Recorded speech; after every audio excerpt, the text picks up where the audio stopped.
Eu já sei, porque como eu estava conversando aqui no paralelo, alguém por isso. Pronto, agora estou devidamente desmontado, eu acho. Muito bem, então, antes do intervalo, a gente conversava... eu vivi para ver isso. Alguém me ensinando tecnologia, muito obrigado, muito legal. Então, o que acontece? Antes do intervalo, a gente falava de segmentação, a gente resgatou o aspecto de segmentação, trouxe definição de segmentação. O que a gente vai fazer agora é aprofundar o tema segmentação. Pelo andamento, a gente vai chegar a falar sobre o conceito de segmentação e vai chegar, né, no fim do encontro de hoje com alguns exemplos, tá? Para a gente poder entender isso aplicado à realidade de algumas empresas. Então, o que a gente está procurando na realidade? A gente tem um grupo de indivíduos que a gente está querendo colocar aqueles que são parecidos entre si. Não quer dizer que eles sejam idênticos. Né? Aqui, esse grupo tem cores, tem tonalidades de azul diferentes. Essas tonalidades de azul são os comportamentos. Uns mais intensos, outros menos intensos, reproduzidos em identificação com gênero diferente, pode ter idade, pode ter outros critérios. Então, o que a gente está procurando é um chapéu seletor, vamos chamar assim, que separe, né, os nossos consumidores em grupos. Então, o que a gente está falando na essência? E segmentar é identificar e agrupar esses indivíduos de acordo com características semelhantes, né, mais ou menos o que a gente fez aqui graficamente, e que, obviamente, essas características têm a ver com marketing, com a nossa proposta de valor enquanto empresa. E, por isso, esses indivíduos têm que ter, além dessas características comportamentais semelhantes, eles têm que ter necessidades e desejos semelhantes que possam ser resolvidos, ou problemas que possam ser resolvidos pela nossa proposta de valor. Por isso, quando a gente pensa lá na Regina, né, lá da Ontela, na verdade, a gente está usando a Regina como um ícone, como alguém que representa um grupo, né, naquele caso, de adolescentes que têm uma determinada faixa etária e que usam a tecnologia para relacionamento. Quando a gente pensa nos STIs, a gente está pegando pessoas que utilizam a tecnologia para o trabalho e que são jovens profissionais e que pagam as suas próprias contas. Então, a segmentação tem esse objetivo, né, de agrupar esses indivíduos. A partir da segmentação, a gente vai ter grupos que, dentro deles, do grupo, existe uma certa homogeneidade, porém, um grupo em relação ao outro é heterogêneo. Porque essa é a lógica de eu ter dois grupos distintos. Porque se esses grupos forem muito próximos uns dos outros, a pergunta é, por que eu vou ter dois grupos? Eventualmente, eu posso executar um processo de segmentação e posso ter um grupo muito pequeno resultante desse processo de segmentação. Que pode ser alguém que eu não vou atender ou pode ser uma outra oportunidade de mercado, pode ser um nicho que pode ser explorado. Esses grupos, eles são identificados por meio dessas variáveis de segmentação que fazem sentido para a oferta. Então, aquele estudo que a gente fez, viu para o Ontela, ele tem alguns conjuntos de variáveis ali que vale a pena a gente destacar.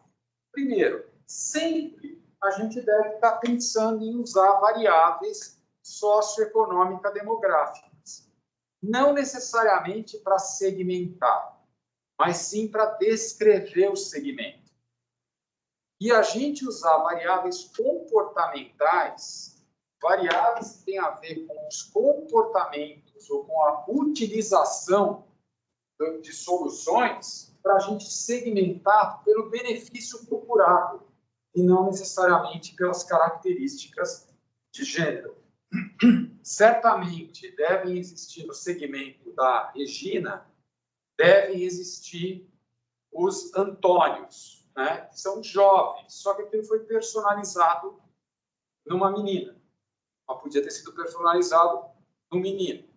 Então, a gente usa o conjunto de variáveis, umas a gente segmenta, outras a gente reserva para discriminar.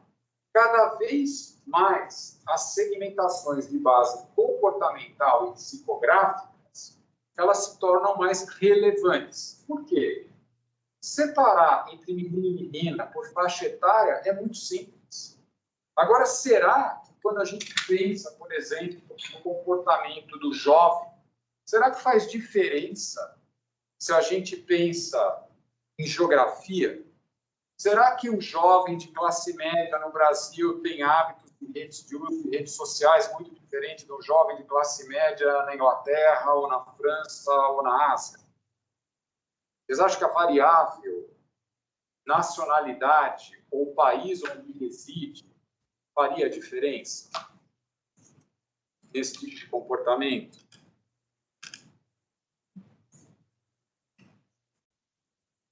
Essa pergunta aí, todo mundo está intrigado. Faria ou não faria?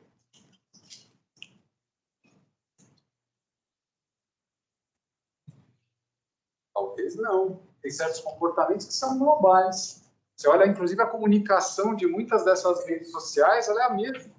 É idêntica. Por quê? Porque começam a emergir segmentos que não têm a ver com características socioeconômico-demográficas. Eles têm a ver com outras características. Nesse caso, é ser jovem, como usa a tecnologia. O que eu estou querendo advogar aqui é o seguinte: as réguas para a gente medir, as bases e, portanto, as regras para medir aspectos socioeconômicos e demográficos, elas são muito simples e todo mundo tem acesso. Se todo mundo olha para o mercado do mesmo jeito e tenta resolver o problema do mesmo jeito, o que vocês acham que vai acontecer do ponto de vista da oferta?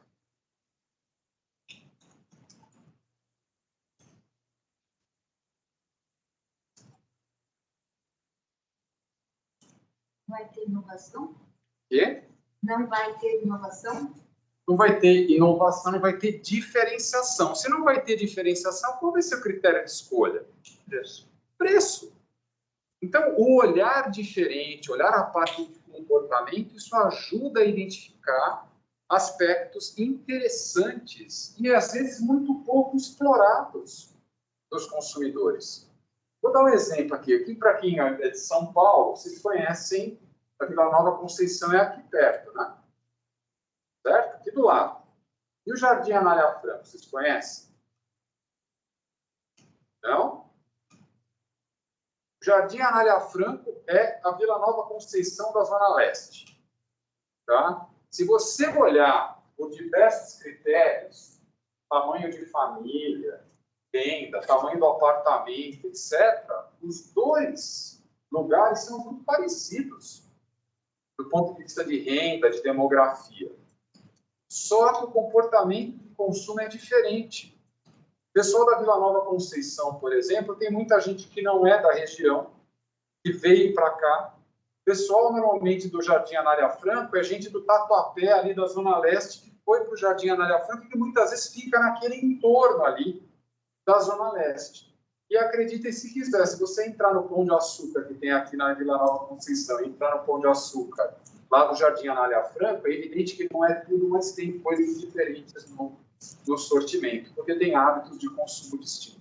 Você só vai identificar isso se você entender, não é a demografia, não é a renda, não é o aspecto do tamanho da família, o tamanho do carro, o tamanho do apartamento. É se você entender como é que as pessoas se comportam, quais são as origens, quais são os hábitos de consumo e assim por diante. Então, muitas vezes, as variáveis, as bases clássicas de segmentação, elas criam desafios na hora da gente poder lidar com esses aspectos. Você pega alguns bancos, por exemplo, você pega o de Santander, o que faz a conta universitária? Tem essa proposta da conta universitária. Qual que é a lógica? Já vou com você, Priscila.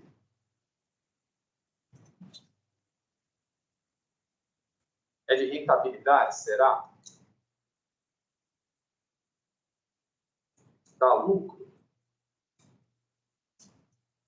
Não, Você conecta com um público que no futuro deve, né, que você conectou lá atrás, eu faço uma oferta diferente, obviamente, do ponto de vista financeiro, que seja interessante para mim, e lá na frente eu vou, eventualmente, reter esse dinheiro quando ele estiver em outros estágios da vida. Priscila, você levantou a mão? Oi, professor, levantei sim. Eu só me perdi um pouco quando você começou. Eu entendi, por exemplo, que variáveis socioeconômicas demográficas também são utilizadas para descrever, né? Mas qual que seria para segmentar? Seria variável de comportamento, é isso? Seria variáveis comportamentais, por exemplo, saber se a pessoa tiraria mais fotos, pensando no dela, se tiraria mais fotos se a tecnologia fosse mais simples. Você gosta de guardar as fotos no seu computador, pensando no caso do supermercado, né? Você gosta de receber aos finais de semana, você gosta de frequentar outros bairros, ou você gosta de frequentar o bairro, ou você gosta de frequentar, se reunir com a família para fazer grandes eventos. Depende do problema que você vai estar investigando. Vou pegar o exemplo que foi dado agora no intervalo, a gente está conversando sobre, aí provavelmente por isso que alguém me um pouco, né? A gente estava conversando sobre um grupo que está fazendo business plan sobre oferecer produtos para pesca, se eu entendi corretamente, anzol, chumbo, linha, não sei se vara e outras coisas, mas anzol, chumbo, linha, que seja sustentável, seja biodegradável, imagino, né? Porque se ficar na água ou o contato do chumbo com a água não contamina. Então, nesse caso, adianta saber se essa pessoa pesca? Não. Adianta saber se a pessoa pesca ou quando ela valoriza a questão da sustentabilidade. Então, eu vou tentar buscar aspectos relacionados ao comportamento de sustentabilidade. Será que a idade influencia nisso? A gente pode ter uma hipótese que jovens talvez sejam mais antenados com isso. Mas não é por isso que eu vou só falar com jovens, porque provavelmente jovens pesquem menos do que os mais velhos. Então, eu vou tentar olhar e aí tentar encontrar esse tipo de abordagem. Tudo bem? Tá, tudo bem. Só uma duvidazinha, assim. Se eu, por exemplo, fizer qualquer coisa, abrir um serviço na Vila Olímpia, eu não estou, por exemplo, segmentando em questões demográficas, assim, as pessoas, geográficas seria mais. Você está segmentando em questões geográficas, só que a Vila Olímpia é assim, ó, lá embaixo na Vila Olímpia, ali na rua Dionísio Azevedo, Gomes de Carvalho, é a origem do bairro, que eu não sei o quanto vocês conhecem, mas é uma origem de portugueses. Inclusive, aqui era um brejo, né? Você tinha a rã, o pessoal era feirante, etc, etc. De vez em quando você ainda vai ver os remanescentes velhinhos circulando pelo bairro. Aí tem os prédios aqui onde tem os jovens. Quando você fala na Vila Olímpia, se você oferecer um serviço que seja democraticamente acessível para todo mundo, sei lá, vai falar que é tinturaria. Beleza, deve ter todo mundo precisar de tinturaria no maior grau ou no menor grau. Mas dependendo do serviço, se for um serviço talvez voltado para um público mais maduro, talvez seja um segmento que cada vez menos fique relevante nessa região. Eu achei curioso recentemente, aqui na esquina, aqui do lado, vocês já viram, do lado daquele 360 Escape, está abrindo uma Imigrantes Bebidas. Tá? Assim, qual que é a minha hipótese?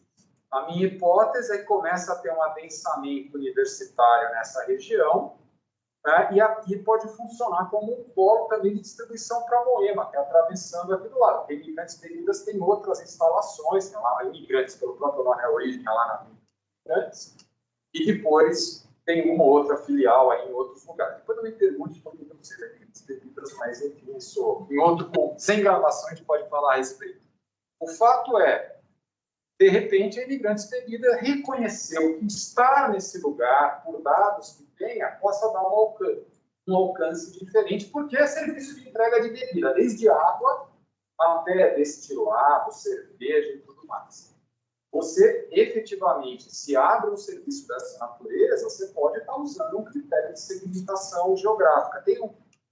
eu confundo. Como eu estou com as duas turmas, isso pode ser da outra turma e tal. Tem um grupo que está tendo uma experiência, é um espaço para experiências sustentáveis. Assim, grosseiramente falando, é como se fosse um Italy de sustentabilidade, não com Italy com apelo coisa italiana, é apelo de sustentabilidade. Então, teria, se eu entendi corretamente, restaurante, teria meio que um supermercado, espaço de eventos. E aí, na discussão que a gente estava tendo para a equipe do BT, será que eu determino o lugar a priori? E aí a pergunta é a seguinte, cara, se você tem um lugar muito legal, a pergunta é, ele precisa estar localizado num determinado lugar ou as pessoas vão até esse lugar? O que a gente chama de destino. Você não quer saber, eu vou dar um exemplo. Se você quer ir, por exemplo, no Beco do Batman, na Vila Madalena, em algum lugar, você vai até a Vila Madalena, não importa que você mora na Zona Sul, porque é destino, você vai encontrar aquilo naquele lugar. Você quer ir no Bar do Cofre, lá no prédio do Banespa, não importa que é no centro da cidade, você vai lá, você quer ter experiência de estar lá no Cofre do Banespa, você vai até lá. Você vai todo dia? Não sei se você vai todo dia. Então, a segmentação geográfica, ela pode ser útil, mas a gente tem que entender se ela se aplica em que tipo de negócio a gente está fazendo. Evidentemente, um pequeno negócio que trabalha com coisas físicas tem um alcance delimitado, então a segmentação geográfica pode ser importante. Evidentemente, nesse caso que eu estou mencionando do exemplo da sustentabilidade, a pessoa também não adianta se abrir isso num lugar muito longe, né? Ou que tem um problema no entorno. É evidente que você não precisa definir, talvez, a priori, a localização. O seu problema, ou que você está querendo resolver, é que vai te ajudar a identificar quais são as melhores bases. Eu não estou dizendo para ignorar as bases que são geográficas, demográficas, etc. Estou dizendo que, muitas vezes, outras bases permitem que você construa valor de uma forma mais diferenciada e mais sustentável. Tudo bem, Priscila? Tudo ótimo. Obrigada, professora. Tudo bem. Então, qual que é a lógica subjacente do mercado? Ao invés de eu entregar uma coisa para cada tipo de consumidor, que vai ter um custo absurdo, né? Vai ser muito difícil eu conseguir viabilidade econômica para atender individualmente, eu assumo que existe um conjunto, um segmento que tem uma característica média, e aí, ao invés de eu pensar nesses dois indivíduos, eu faço de conta que todo mundo que está dentro desse segmento tem esse comportamento. E o meu input de marketing, qualquer que ele seja, tipo de mensagem, preço, canal de distribuição, características de produto, se for no âmbito de serviço, as pessoas que fazem o atendimento, os processos, as evidências físicas, eu pego, ofereço para esse sujeito aqui e, na média, eu vou estar atendendo. Quem está próximo dele vai estar muito bem satisfeito e quem está aqui na periferia pode não estar ainda tão bem satisfeito, mas estaria melhor satisfeito do que se eu oferecesse essa outra proposta, né, para esse grupo aqui no meio, que tem características que são ligeiramente diferentes. Muitas vezes, no processo de segmentação, eu vou usar os segmentos para identificar os grupos, mas no final do dia, eu vou priorizar um grupo, ou dois grupos, por exemplo. Significa que eu vou proibir os outros de fazerem negócio comigo? Não. Eu simplesmente não vou usar, né? Eu vou concentrar os meus esforços de marketing nesse segmento nesse segmento ou nos segmentos que eu identifiquei. Portanto, de maneira formal, o que é o segmento de mercado? É um grupo de consumidores, pode ser de empresas, tá? Que tem um conjunto de necessidades e desejos semelhantes. E eu, como profissional de marketing, lembre-se, lá no começo, a gente estava falando sobre necessidades e sobre desejos. A gente falou que as necessidades estão dentro das pessoas. O desejo é uma forma particular de satisfazer a necessidade. Portanto, marketing não cria necessidade. Marketing estimula os desejos. Então, o seu papel como gestor de marketing ou como gestor é identificar e decidir quais os segmentos você quer atingir. Você não cria o segmento. O segmento se constrói a partir das demandas do mercado, a partir do foco no cliente, da diferenciação em relação à concorrência e da sua capacidade de entregar aquilo que você está se propondo, que é a chamada orientação a mercado, que é um outro conceito que a gente viu também antes da nossa prova intermediária. E aí vem a pergunta, né? Como é que a gente vai subdividir o mercado? Como é que a gente vai organizar esse mercado? Muitas vezes eu preciso fazer isso por inúmeras questões. A primeira delas é que é muito complicado você atender. A gente tem consumidores que cada vez mais, consumidores, empresas, organizações, clientes, cada vez mais vão evoluindo, vão modificando as suas necessidades. Veja esse caso do Ontela, por exemplo. Né? O Ontela, em algum momento, aquilo era um problema para todo mundo. Aliás, o telefone, os primeiros telefones saíram. Hoje, quando você abre um telefone para comprar, né, tem 3 câmeras, câmera de selfie. Eu sou do tempo que não tinha isso. Hoje, quando você vai comprar um telefone, a qualidade da câmera pode ser um fator decisivo.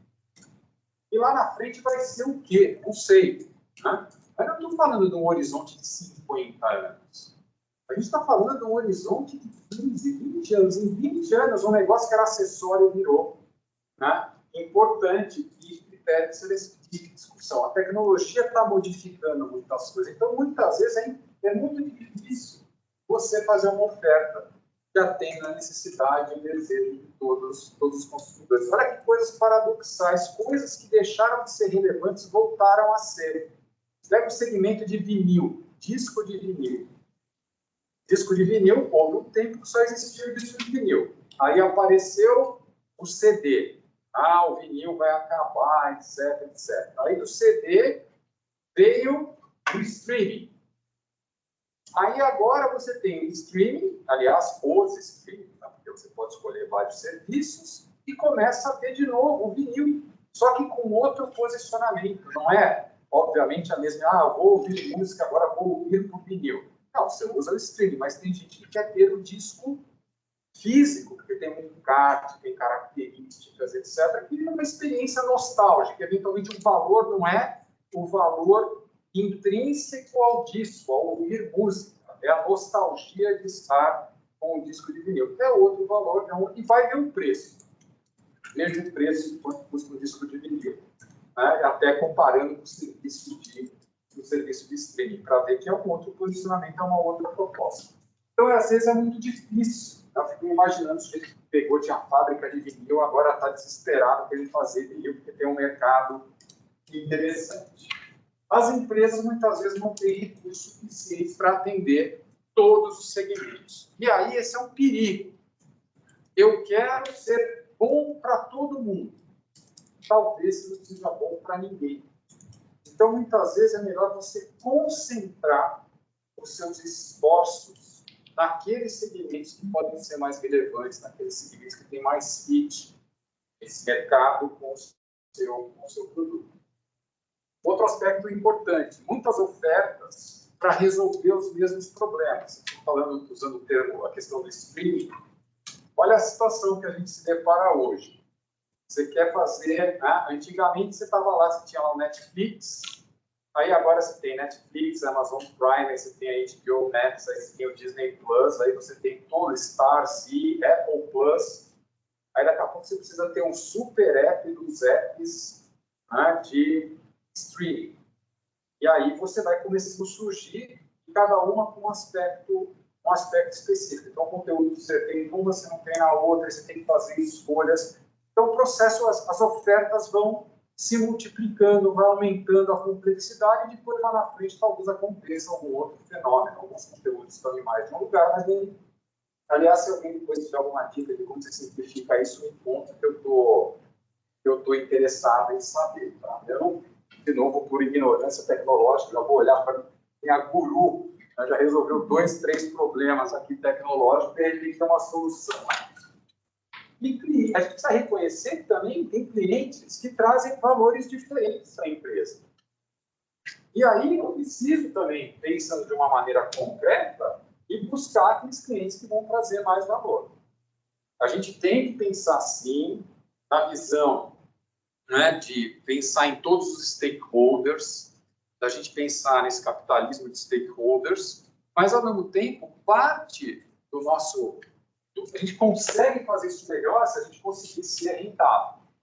Para a gente ser rentável, a gente precisa focar, né, naqueles clientes que acabam trazendo níveis de valor que são mais compatíveis com a nossa demanda. E é isso que vai ensejar o processo de segmentação, seleção de público-alvo, targeting e posicionamento. Tá? A gente vai falar de segmentação e targeting nessa etapa que a gente está do curso, mas nas últimas 3 aulas a gente vai falar do aspecto de posicionamento. E o posicionamento é um negócio importante, que é a ideia de, uma vez que eu sei quem é o público-alvo, como é que eu acho um lugar na cabeça desse público-alvo, a partir, obviamente, da minha oferta, que faça com que eu seja percebido como diferente do meu concorrente. Então, vou voltar para esse exemplo da pesca sustentável. Né? Vamos imaginar que os pescadores, né, exista um grupo dentro dos pescadores esportivos no final de semana que valorize sustentabilidade. Eu preciso comunicar para esses caras que eu sou essa solução. E na cabeça deles, eu vou estar num lugar que é quem oferece sustentável. Vai ter um outro que está no lugar que oferece produto normal. E aí eu preciso mostrar que o meu benefício de oferecer sustentável eventualmente vai compensar o sacrifício maior, que é o preço ser mais elevado. E é essa a ideia do posicionamento, eu achar esse lugar único. E falar, não, eu penso em sustentabilidade. Para mim é importante essa empresa. Ah, mas custa caro, não tem problema. Na minha equação de valor, o benefício compensa o sacrifício. Isso vale para qualquer um dos elementos que vocês estão pensando para fazer no BP. Essa acaba sendo a sequência, então a gente faz a segmentação a partir dessas pesquisas com dados de Contela, a gente vai ver. Existem critérios para a escolha do mercado-alvo, que tem a ver com os objetivos da empresa, tem a ver com a materialidade, o quão grande é o segmento, porque isso vai definir a alocação de recursos. E o posicionamento, normalmente, a gente faz em relação aos concorrentes. A gente precisa conhecer a concorrência para achar esse espaço na mente do consumidor. Como a gente viu anteriormente no caso do baralho, eu posso achar que o mercado é um monolito e, portanto, olha, eu tenho o Ford T ali, é preto e é isso que eu tenho para você. Todo mundo que quiser tem isso, a montagem de massa. Ou eu poderia pensar numa roupa feita sob medida, por exemplo, né, onde você escolhe o tecido, o feitio, o corte, os aviamentos e tal, onde é um marketing 1 a 1. Desnecessário dizer, né, que se você, conforme você vai andando nessa direção, o preço, né, vai subindo por causa da personalização, por causa da exclusividade. Se a gente pensa isso em escala, o grande desafio da gente chegar nesse ponto é exatamente os econômicos. Como é que a gente consegue, de maneira econômica ou financeiramente viável, atender cada indivíduo como um indivíduo. É diferente quando você pensa lá no trabalho, né?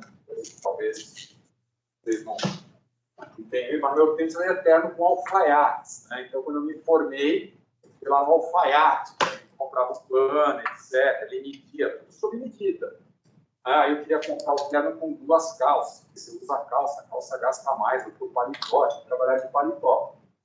Custava mais caro do que comprar um padrão.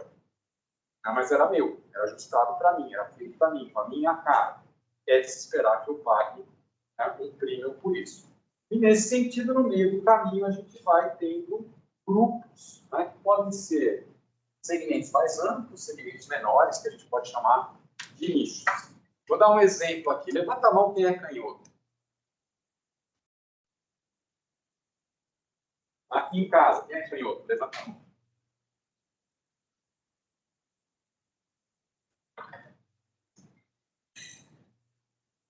Segundo consta, que a menos que eu esteja errado, tem uma pessoa, Alexandre, né? Alexandre? Isso, senhor.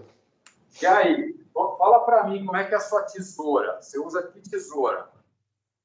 Tesoura normal. Mas às vezes dói um pouco para usar, mas eu uso a normal. Você usa normal. E mouse?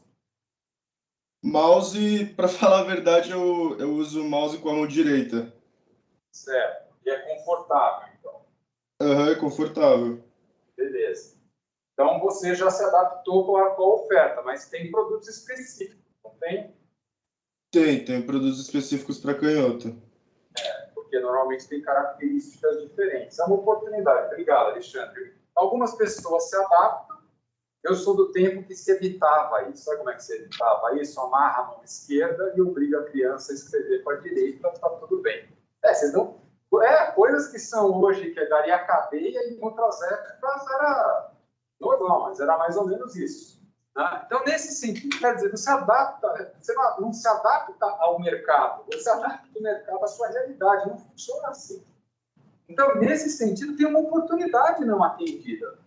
Você tem um mercado, um conjunto importante de clientes, né, de consumidores, que poderiam estar sendo melhor atendidos. Eu acho que numa das nossas aulas, o Francisco trouxe o exemplo da reserva.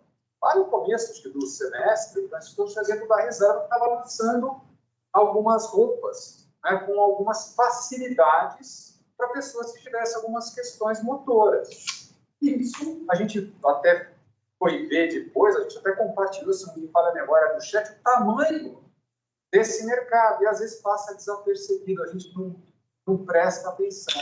Por quê? Porque a gente está há muito tempo muito preocupado em ficar olhando o mundo com a ótica da empresa e menos com a ótica do consumidor. Essa ideia de orientação ao mercado passa por isso.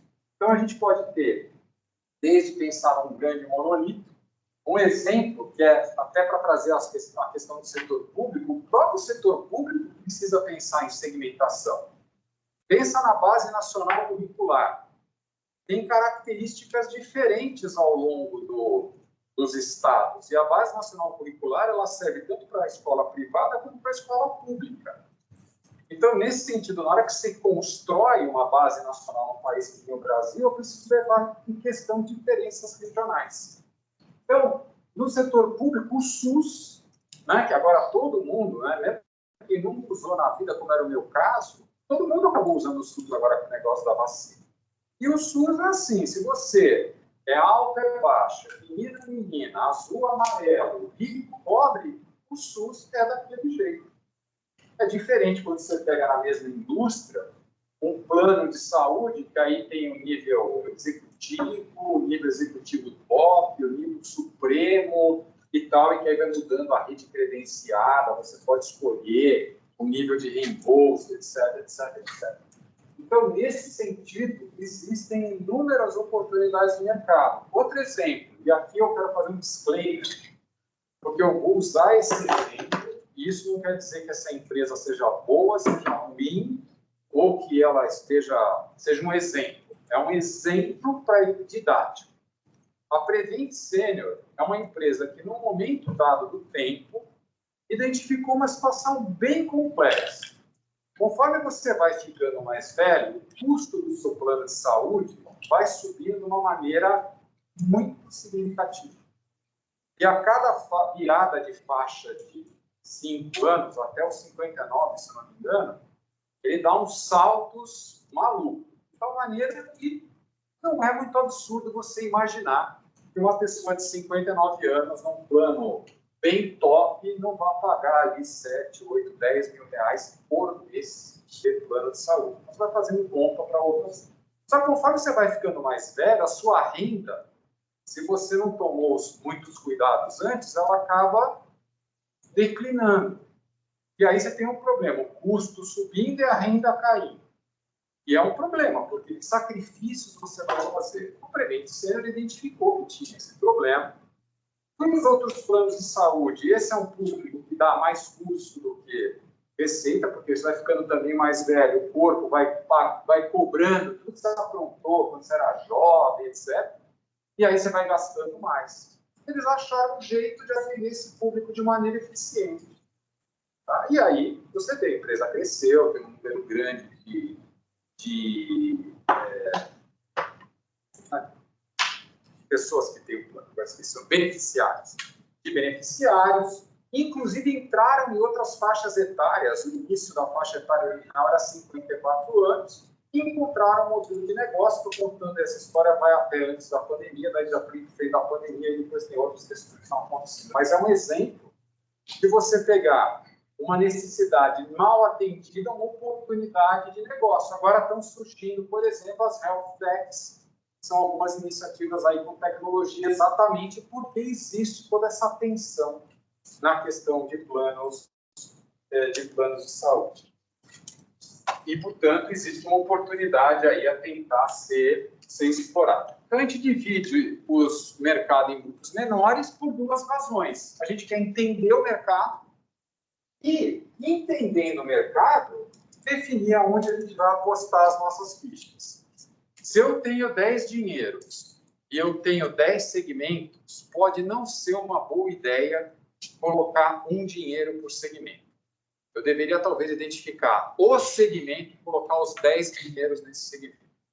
Porque, às vezes, é o que acontece muito com o programa de fidelidade. Você tem lá o programa de fidelidade, você não sabe exatamente o que você ganha com aquele programa de fidelidade. Então, entender o mercado é o primeiro objetivo da segmentação. Então, a gente vai lá em Tela, por exemplo, ver os dados, ver as características, como é que as pessoas se comportam, como é que elas são do ponto de vista demográfico. E depois eu vou lá e escolho alguém. Mas não a partir do Steve, da Regina e da Sara, de uma maneira mais genérica, a partir dos dados do mercado e das oportunidades que isso representa.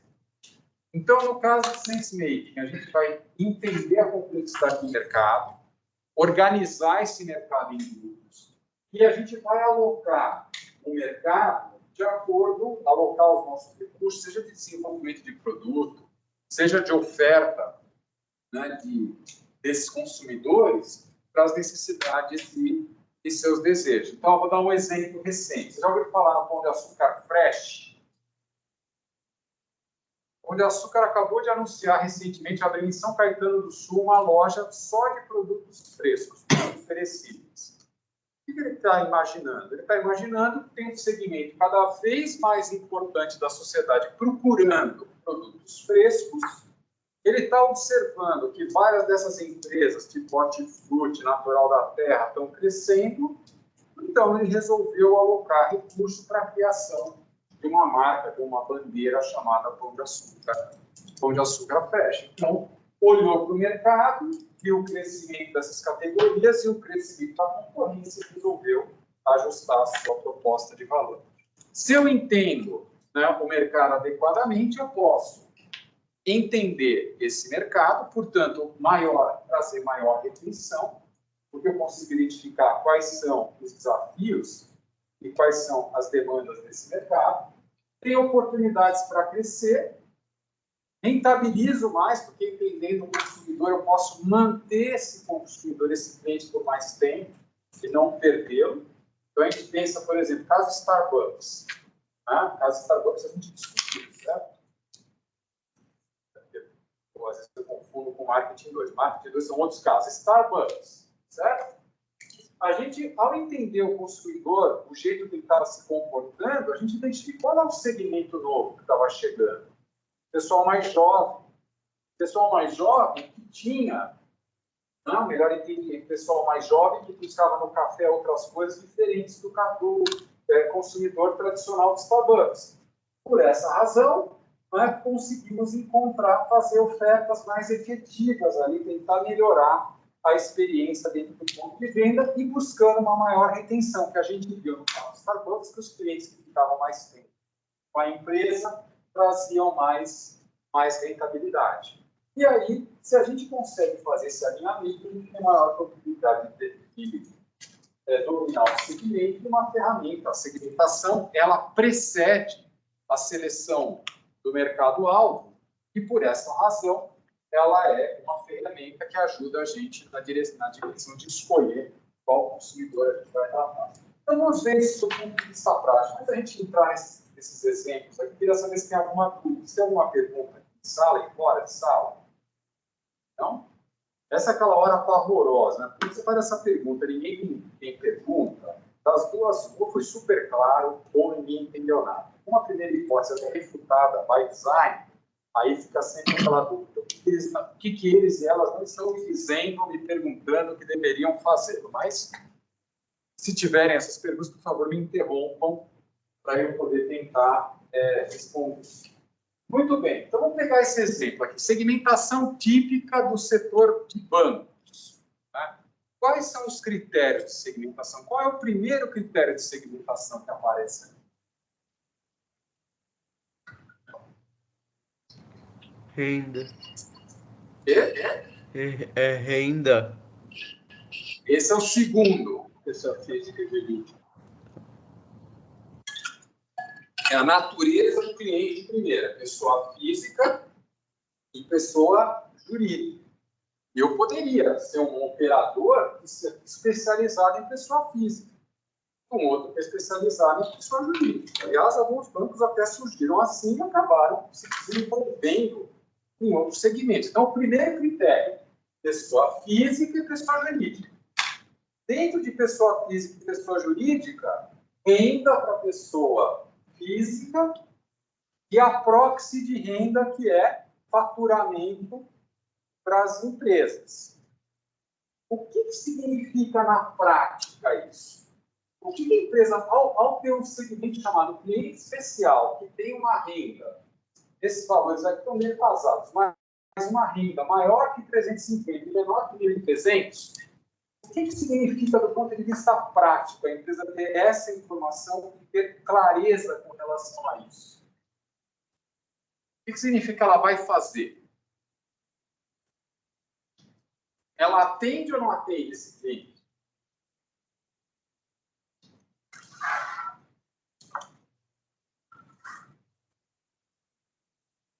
Ela pode atender. Ela pode atender. Nesse caso, como a segmentação veio de lá, ela atende. Mas ela pode atender de que jeito?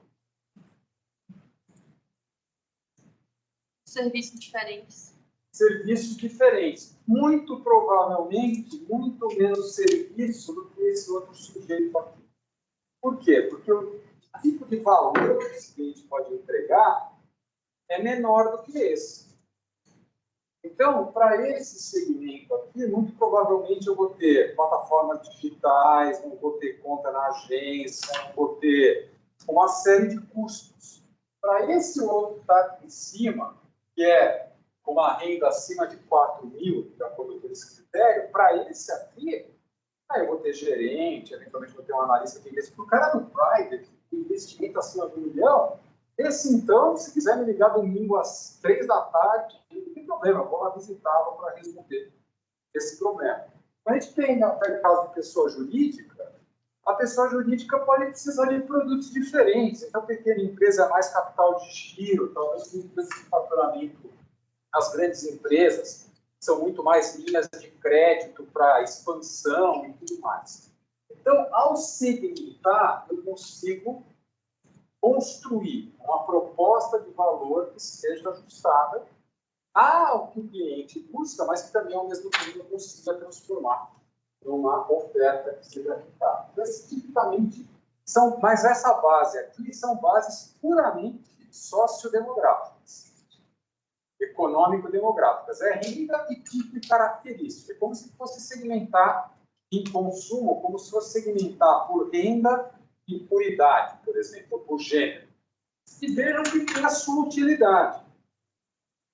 No entanto, quando você vê hoje vários outros que começam a surgir, vários outros players nesse espaço, com outros tipos de posicionamento, que simplificam, mais tecnológico, menos tecnológico, começam a surgir outras oportunidades. Você pega todo o conceito das fintechs, é muito mais no sentido de simplificar o relacionamento, mais do que questões de vínculo de renda. Claro, em função da renda, você pode oferecer mais serviços, mas tem uma dor que já existia no mercado como um todo, que se relacionar com o banco é muito complicado. Então, aí vem uma série de usos da tecnologia e tudo mais que modificam esse processo. Um outro aspecto importante, a gente precisa estar prestando atenção no que acontece no mercado, porque isso pode significar que a gente tem que ajustar a nossa proposta de valor. Isso aqui era como o Pão de Açúcar oferecia a proposta de valor do Grupo Pão de Açúcar em 2005. O Brasil, em 2005, tinha 93 milhões na classe B e E, 63 milhões na C e 26 na classe A e B. Então, o Pão de Açúcar oferecia a marca Pão de Açúcar para A, B e um pouco de C, a marca Extra, meio democrática, para todo mundo, que é o hipermercado, e um conceito de segmentação geográfica, um supermercado mais popular no Rio de Janeiro com a marca Sendas, então aí tem um aspecto geográfico, e a Confidem no estado de São Paulo, mas aí levando em conta uma base, tem um pouco de geografia, mas muito mais a questão da classe social e uma oferta basicamente alimentar. O que aconteceu no Brasil entre 2005 e 2011? O que aconteceu com as classes sociais?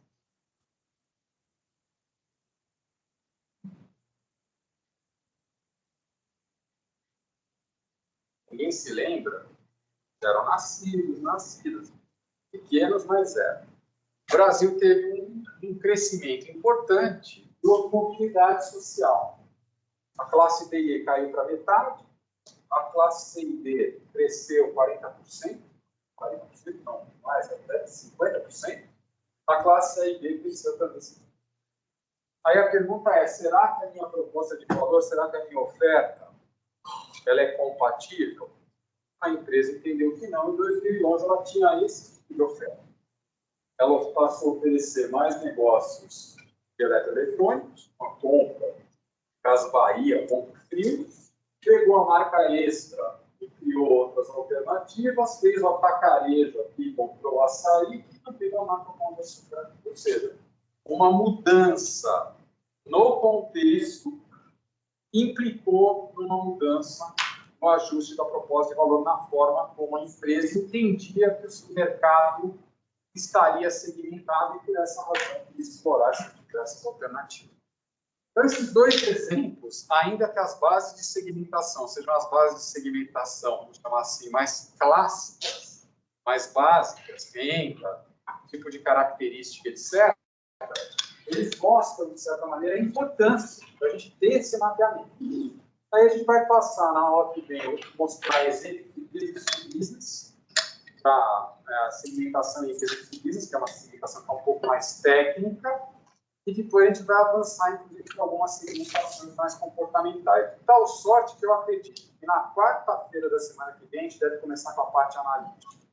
E eu vou parar, então, a aula hoje, agora, nesse momento, se tiverem alguma dúvida, por favor, falem, se não estão liberados no final de semana, nos vemos na classe.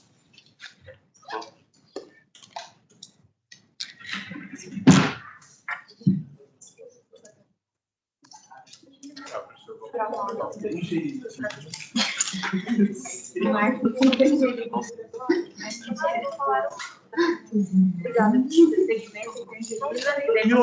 Aí eu li de novo. Mas uma coisa sobre a reunião da gente.